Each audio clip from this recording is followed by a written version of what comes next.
Hello students, welcome to Sagar Sharma classes. आज हम आपके लिए लेके आए हैं यूजीसी नेट 2020 के लिए most important MCQs of paper 1। इसमें कुछ टीचिंग एप्टीट्यूड और रिसर्च एप्टीट्यूड के मोस्ट इम्पोर्टेंट क्वेश्चंस हैं, तो एंड तक आप वीडियो को पूरा ज़रूर देखें। तो चलिए स्टार्ट करते हैं। विच of the following statement is not true in the context of participatory research.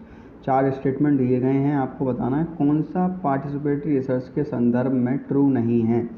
तो it recognize knowledge as a power, ये तो ठीक है। It imposes on people as experts, ये भी ठीक है। It is a collective power of inquiry, ये भी ठीक है। तो जो डी ऑप्शन है, its sole purpose is production of knowledge only, नहीं, ऐसा नहीं होता है। केवल किसी भी रिसर्च का sole purpose production of knowledge नहीं है, इसके अतिरिक्त भी वह बहुत से आपके ऑब्जेक्टिव हैं उनको पूरा करता है। तो डी ऑप्शन यहाँ आपका राइट हो जाएगा। That is not the objective of participatory research. Which of the following statement is true in the context of testing of a hypothesis.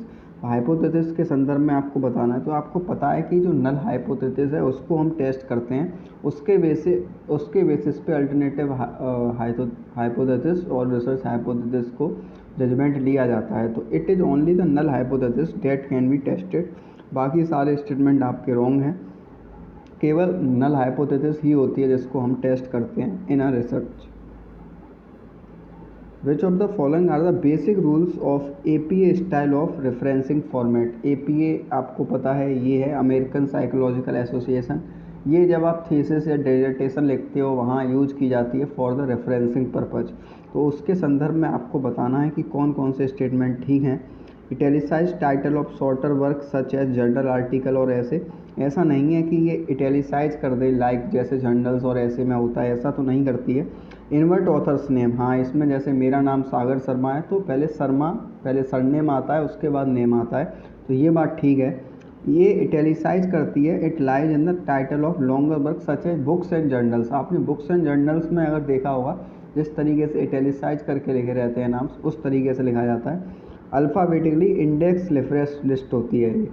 तो यहाँ पर जो राइट ऑप्शन है या राइट स्टेटमेंट हैं वो है आपका बी, सी एंड डी, इसलिए सेकंड ऑप्शन राइट हो जाएगा।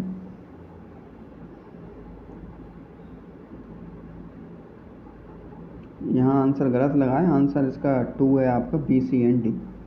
विच of the following are the characteristics of a seminar. Seminar की कौन कौन सी कैरेक्टरिस्टिक्स होती हैं। It is a form of academic instruction, बिल्कुल ठीक है। It involves questioning, discussion and debates, ये भी ठीक है। It involves a large group of individuals, ऐसा नहीं होता है। सेमिनार एक स्मॉल पर्सन या स्मॉल ग्रुप के बीच में होता है। सी ऑप्शन यहाँ अप्रोप्रिएट नहीं है। It needs involvement of skilled person, ये बात ठीक है। तो right option A, B and D आपका fourth option is right. A research is interested in studying the prospects of a particular political party in an urban area। तो ये इसका की वर्ड है कि अर्बन एरिया में अगर आप रिसर्च कर रहे हो तो वहाँ आप कौन सा रिसर्च टूल इस्तेमाल करने वाले हो। That is questionnaire. अगर आपका रूरल एरिया होगा तो वहाँ आप इंटरव्यू या शेड्यूल का इस्तेमाल कर सकते हैं। Ethical norms in research do not involve guidelines for. तो एथिकल रिसर्च में थीसिस फॉर्मेट के रिगार्डिंग कोई ऐसी अप्रोप्रिएट गाइडलाइंस नहीं है। बाकी copyright, patenting policy, data sharing policy, ये आपके एथिकल नॉर्म्स के अंडर लाई करते हैं। The format of thesis writing is the same as in, ये THS नहीं है, ये थीसिस राइटिंग है। तो आपको बताना है कि इसका आपका फॉर्मेट किसके जैसा होता है, एज अ रिजल्ट डेजर्टेशन। तो right option is C, as a result dissertation.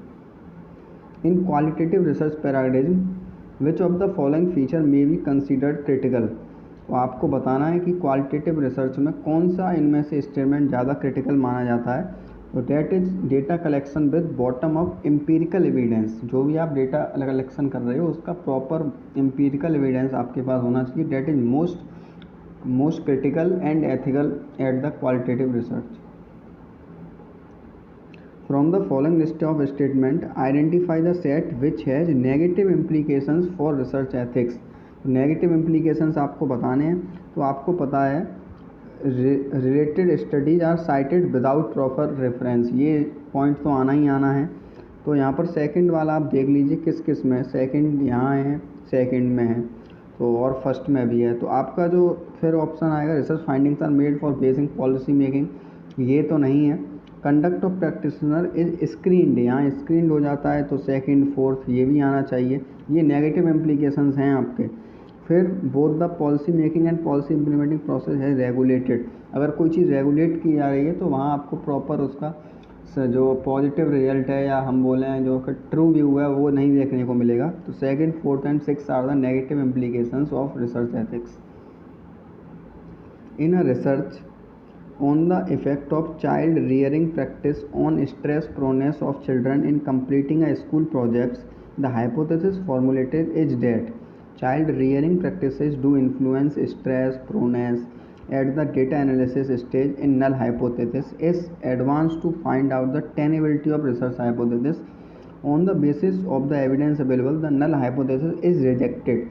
तो वॉट डिसीजन में भी वारंट, जब नल हाइपोथेसिस आपकी रिजेक्ट हो जाती है तो इसका मतलब जो ऑल्टरनेटिव हाइपोथेसिस और research hypothesis will be accepted. Right option आपका बी हो जाएगा। क्वेश्चन लॉन्ग है लेकिन मेन चीज़ आपकी यहाँ नीचे लिखी हुई है, null hypothesis rejected, that means your research hypothesis is accepted. The principal of a school conduct an interview session of teachers and student with a view to explore the possibility of their enhance participation in school programme. तो school level पर जो research की जाती है for enhancing competency और participation, that is action research. तो right option is C. In doing research what is the usual sequence of steps. तो जब आप एक्शन रिसर्च करते हो तो उसका शॉर्ट फॉर्म है आपका PAOR, plan act observe and reflect. Right option आपका बी हो जाएगा यहाँ। In which of the following reporting format is formally prescribed, that is doctoral level thesis जो आप PhD में जमा करते हैं, वहाँ पर आपका रिपोर्टिंग फॉर्मेट इज पहले से ही प्रेस्क्राइब है जो कि UGC के आपकी गाइडलाइंस में बताया जाता है। विच of the following is an initially mandatory requirement for pursuing research. तो कोई भी व्यक्ति रिसर्च कर रहा है तो सबसे पहले वो एक रिसर्च क्वेश्चन फॉर्मुलेट करता है। तो here right answer is B, formulating a research question. तो आशा करते हैं आपके लिए ये क्वेश्चंस काफ़ी इंपॉर्टेंट होंगे। ये बेसिक क्वेश्चंस थे, ये आपको एक आइडिया देंगे कि किस तरीके के क्वेश्चंस एग्जाम में आपसे पूछे जा सकते हैं और आपका नॉलेज का लेवल क्या है। तो आशा करते हैं आपको वीडियो पसंद आई हो। वीडियो पसंद आई हो तो चैनल को सब्सक्राइब और वीडियो को लाइक ज़रूर करें। धन्यवाद।